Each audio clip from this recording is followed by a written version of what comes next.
So Linda, welcome back. It's really nice to see you again. Hi, nice to see you too. I've had you as a patient before, and it was really Perfect. a pleasure. It worked out really well. And also, you've come to see our clinic for some non-surgical treatments. Right. I know that we've had Lisa do some fillers for you, Yep. and some Botox as well. And Yep. I think you've actually done really well. Oh, I think she did a great job. Yeah.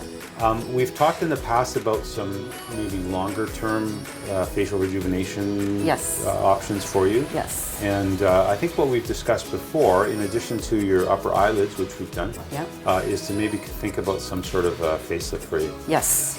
You look very good, and my big concern is always not making you look like you had surgery. Of course, that's the goal. Yeah, so what we're going to try and do is give you some options for rejuvenating your face surgically that should be very long lasting, and we'll also do things for you that we can't do non-surgically. Perfect. But also things that are going to make you look good, but not operated on. Just sort of talk me through what you'd like to be able to do in a perfect world if you could. My concerns mainly down here. I would really like this sort of lifted up a bit. Yeah. I know with all the topical treatments that I've done, which are great for having collagen production and nice sort of surface on your skin, this is not going to go anywhere. No. So that's what I'm mainly concerned of. You know, I'm getting older, obviously, like all of us, and I think maybe baby steps. That's why I wanted to talk to you. Is this a good time to maybe do something, or should I wait?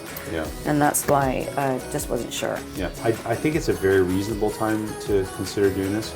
What I find is that when our patients are younger, like you, their results are often more natural looking. Yes. So, you know, we obviously don't want to be doing this on people that are 20. No. But I of course. think, you know, as you get older and as the amount of skin that becomes lax increases, I think that how natural the result looks afterwards can get worse. Yeah. You know, and my favorite analogy is that of taking in a suit or a dress. Yes. If you have a size 12 dress and you want to make it into a size 4, It's going to be it's hard. not going to work. You know, there's going to be too much material to sort of move around. Right. It just doesn't look right. Right. Whereas you can take a suit that's maybe just about the right size, you can kind of tuck things in a little bit, and it looks fine. It's tailored. With a mini lift or a comprehensive facelift, the incisions are actually quite similar, with the exception that the incisions around the ear, as I mentioned, are the same. But with a full lift, we extend the incision into the hairline, and that allows us to take some of the skin that we mobilize in the neck and pull it up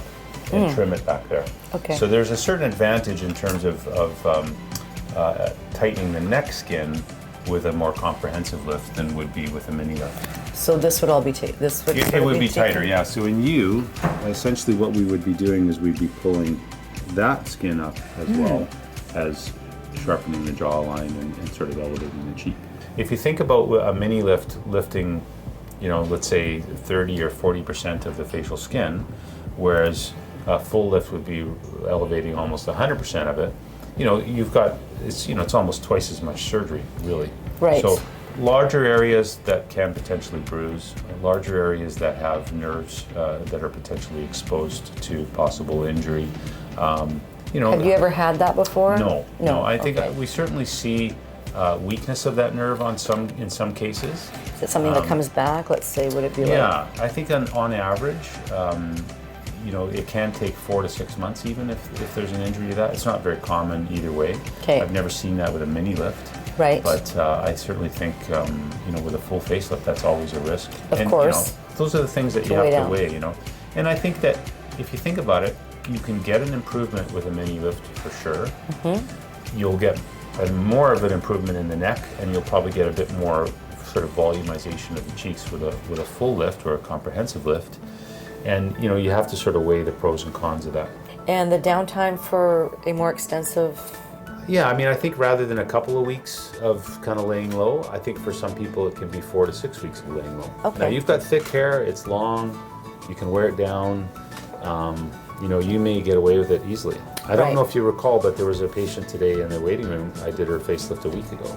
Oh, really? And she looked Fine. I didn't even because she was hiding the incisions and the bruises with fairly long hair. Okay. And she didn't get a lot of bruising, which was great. But we did a very extensive facelift for her, and she didn't seem to have all of that.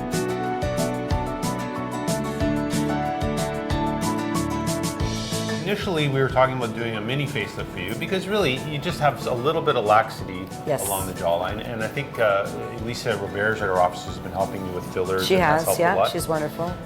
But I think in the end there's a little bit of fullness in your neck that ideally you'd like to sort out. I would. And so I think doing a deep plane, long incision facelift, which is much more comprehensive, I think is probably ideal. Perfect. So even though, initially we were thinking, well, let's try and do something where your recovery is going to be quicker. Yeah. I think in the long run, you're going to get a better result by doing a bit more of a comprehensive lift. Which I think is great. Yeah, I think it's going to be ideal. So the plan today is we're going to do a deep plane facelift. What that means is I'm going to be elevating the skin up enough that I can access the muscles. Okay. And these are the muscles that we're seeing in the front of your neck. I want to lift those muscles up enough that I can move them substantially. And it's kind of like untucking the sheets on your bed. Okay. If you don't untuck them and you try and pull on them, they don't move very much. But if you untuck them, you can move them and place them pretty much wherever you want. And that's what we really want to do with the muscle layer underneath. The other thing that's, I think, going to be very helpful for you is we want to get some of the volume in your face that has sort of dropped downward back up. So we're going to try and get you to be a little less rectangular and a bit more heart-shaped. The last thing we're going to do in you, we talked about this just a second ago, is I'm going to make a tiny little incision underneath here and see if I can get this little pocket of fat out and just give you a little bit more tightness in that one spot. Nice to see you, Linda. Nice to see you too. So this is your 1 week appointment. Yeah. So Linda's had her facelift a week ago, and what we did was a deep plane full facelift or comprehensive facelift where a significant amount of neck elevation was performed to tighten up her neck. We've also tightened her jawline and added some volume to her cheeks. So this has been a week. She's been wearing a dressing during that period of time. The things we're always looking for post-operatively are hematomas or areas where blood is accumulating under the skin. She hasn't had anything like that. Of course, we're always worried about facial nerve injuries. There's no issues with her. All the nerve branches are working normally as we expect, but that's something that people that I certainly assess at this point. Overall, I think she's done really well. She's still got her staples in place, and we're going to take those out shortly. But tell me how your week was. It was pretty good. It wasn't bad at all. I just rested. I slept. I did swell, but not too bad. It was just more stiff than anything else. That was the main sensation that I had. But other than that, it wasn't really too bad. Okay. Overall, it was excellent. It was a lot better than what I expected. Everybody was very, very kind and helpful, and I didn't feel alone in the journey, if that makes sense. So if I had any questions or any concerns, I could call up anytime. I could come in and see them. And so I felt very safe. When I look at myself now, I just feel fresher, I feel better, and it's so natural that I know that I feel more confident probably because of that. I feel more like my younger self, if you will, but I don't think people are looking at me like, ooh, like something's off, right? It's just so subtle and so natural. Actually, I'm quite happy to have done it at this time, I would say, in my life, as it turned out that this happened at this time, because I can enjoy it now for the years to come, if you will. Maintenance is a lot less as well. Everything is just like nice and tight in there now. You don't have to be doing like, the fillers and trying to push everything up. It actually is like the ultimate of what you need to do as far as procedures go. So I just want to have a quick look Yep. at how your incisions are healing. So the one in front of the ear you can barely see. Thank you. So I think you're going to have a good long-lasting result. What's nice about it too is that it maintains all your volume. We're not removing any of that tissue, but we're pushing it or putting it back to where it used to be. Beautiful. And I think that's key. Yep. So I think you've got a really good result. It doesn't look like you had surgery. You just look like yourself. Yeah, I feel that too. It's just better. I feel better. I feel more confident.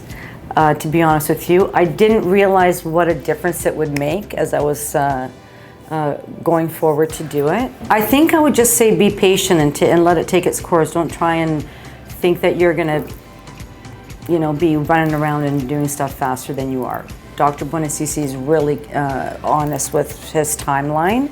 Yes, you can, but it's like the girls are saying to me too, you've got to do it in your own time. Some people may take longer than others, and that's kind of what I did. I would actually recommend anybody thinking about it to definitely come to 8 West Clinic and see Dr. Buonassisi. I mean, he's hands down the best. He's an artist. He's funny. He's kind. There was no fear there at all.